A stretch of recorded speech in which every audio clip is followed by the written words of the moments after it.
Welcome back to SportsBit, and we're going to bring in Rob Veno in just a moment to do a deep dive into college football. We're doing a two-parter with Rob, part one today, part two on tomorrow's SportsBit. And the reason that I bring in Rob Veno is for just about every sport prior to the season. I know we had a great couple of segments with Rob Veno talking baseball prior to the start of the baseball season, highlighting good and bad bullpens, good and bad lineups. I remember somebody telling me that the Houston Astros lineup was going to be extraordinary this season. That was Rob Veno. Rob does his homework as much as anybody that I've ever met. So when it comes to talking college football at the beginning of August, Rob was number one on my speed dial list. Mr. Veno, welcome to SportsBit. Thanks so much for joining us. Thanks for that great introduction, Teddy. Glad to be with you, buddy. Well, you deserve it. By no stretch of the imagination does Rob Veno not come into a podcast prepared. And I know you've been doing your homework on college football all summer long. So what I want to do, we're going to split it up into three parts. We're going to go through the five major conferences, and then the sixth is the AAC. I'm calling the AAC like a mid-major because they're a heck of a lot better than the CUSA or Mountain West or Sun Belt or MAC. So we're going to go through six conferences in total. And Rob has highlighted one team from each of the six conferences that we're going to talk about as a bet on or a bet against or an over or an under. And let's start in the ACC. Rob, where do you want to go with your ACC highlighted team? Yeah, it's an interesting conference this year, Teddy. You look at the Atlantic Division, you see all kinds of returning quarterbacks with the exception of Deshaun Watson. The Coastal, hardly any returning quarterbacks with the exception of Duke and Daniel the Truth Jones. But I'm going to go to Miami of Florida, Mark Richt's second year as a bet-on team here. I really like the defensive line here, Teddy. I'm big on teams, and you can only find a handful of them across the country that can rush the passer and defend the pass. It's a tough combination to find, and when you get that hand and glove fit, those defenses are really special. I think that's what Miami's going to have this year as they break in a new quarterback. Manny Diaz, defensive coordinator, tremendous job last year for this team. The entire front seven returns. Obviously, as I said earlier, the secondary is going to benefit from a big pass rush on this team. A little known commodity here, Teddy. The defensive line coach, Craig Gulikowski from Missouri, made a big difference in this team last year. All of the quarterback changes that are going to happen in the Coastal, I think I'm least swayed by the Miami one. You know, Brad Kaya didn't seem to fit into Mark Richt's system last year. He's now gone. He's only a sixth-round draft choice of the Lions, so maybe he wasn't as special as we thought. Malik Rozier is going to step in. One start last year, 20 of 29 against Duke. He's a dual-threat quarterback, experienced offensive line with a great ground game. I'll tell you what, the last five games they played last year, 5-0 against the spread, win by 23, 20, 14, 19, and 17. Give me Miami this year. I think they'll be a productive spread team. Excellent analysis there, Rob. Let's move on because certainly Miami, a team that, and Kaya in particular, I mean, I thought the Lions got a bargain with this guy. He was just someone who talked about as being a potential first-round talent. He didn't fit into Richt's offense. I think you nailed that right, and they may have a better fit this year with Rozier. All right, let's move on to the Big Ten, and this is a team that you're looking to fade, Mr. Veno, the Minnesota Golden Gophers. What's wrong with Minnesota going into 2017? You know, as we start and then progress in this business, Teddy, we're always looking for maybe somebody that the public doesn't see, maybe somebody that the public does see. PJ Fleck has become front and center with the betting public. Great job at Western Michigan. And you have to sense that this team is going to be a bit overvalued just on the hiring of PJ Fleck. I feel like this is a football team here where PJ Fleck is coming in to start from scratch, going to tear it down, and then rebuild this team.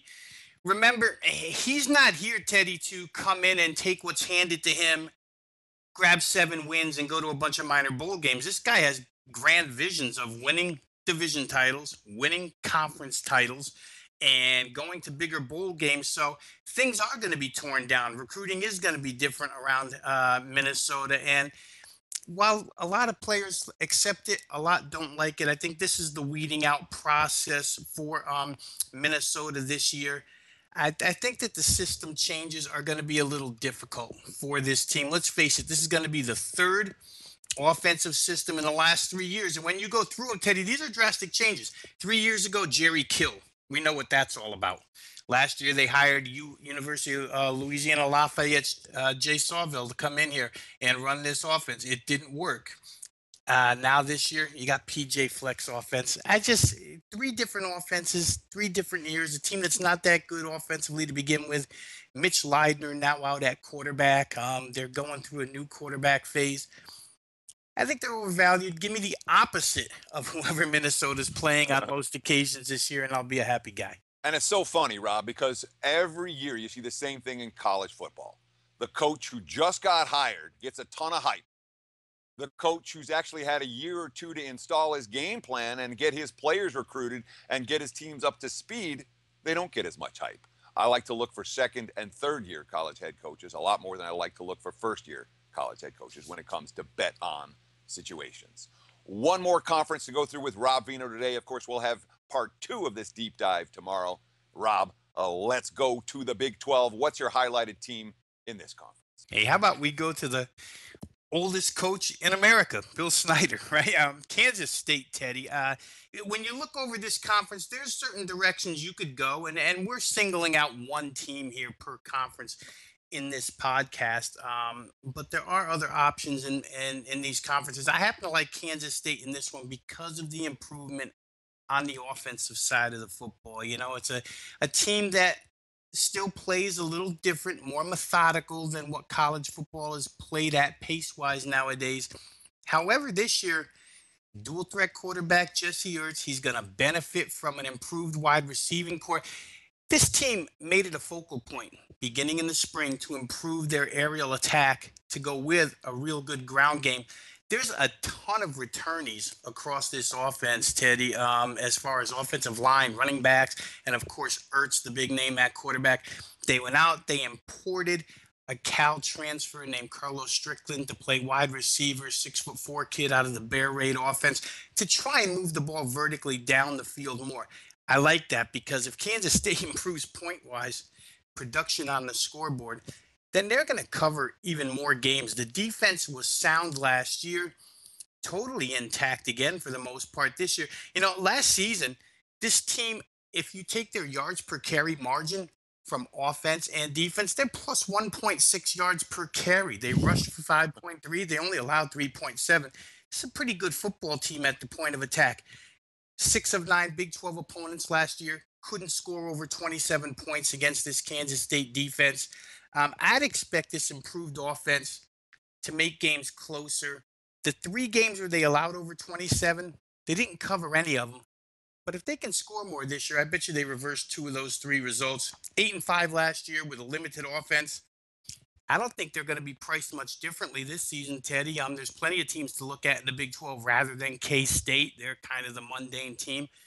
Price tag doesn't change. I'll take Kansas State in a lot of situations this year. I think they'll be a ticket casher.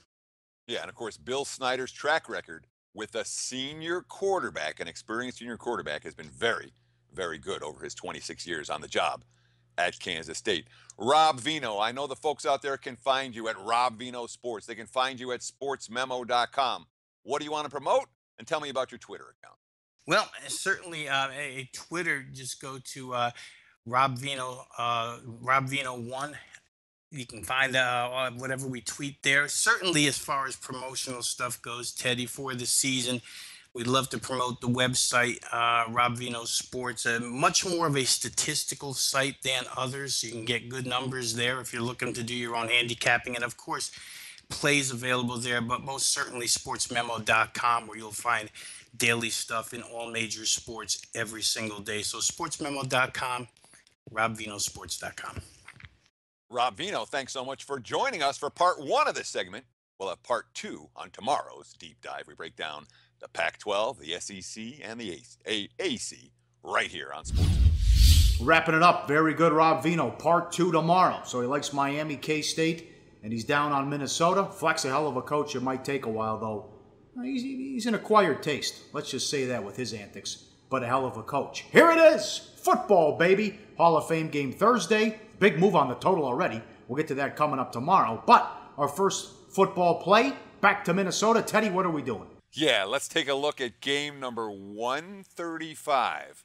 This is week 1 of college football, played Thursday, August 31st. So you have plenty of time, and there's no urgency to get it, but we're talking college football on today's show. I definitely want to give a play of the day in college football for today's show. Let's take a look at Buffalo, plus the 26.5 at Minnesota. Again, that's Thursday, August 31st.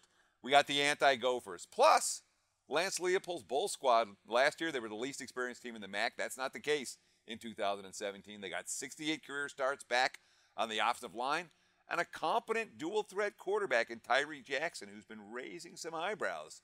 Yeah, let's take Buffalo, plus the 26.5 at the Golden Gophers. That's our first football play of the day.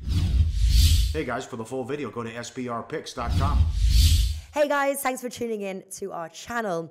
Now, we've put a lot of work into producing all these free videos, so please help us out and keep all our content free for you forever by simply liking, sharing, commenting, and subscribing. Now, not to mention, a visit to our industry-leading website will warm the hearts of all our SBR employees, especially myself. Now, the links are over there to the left, so do check those out. Thanks for watching.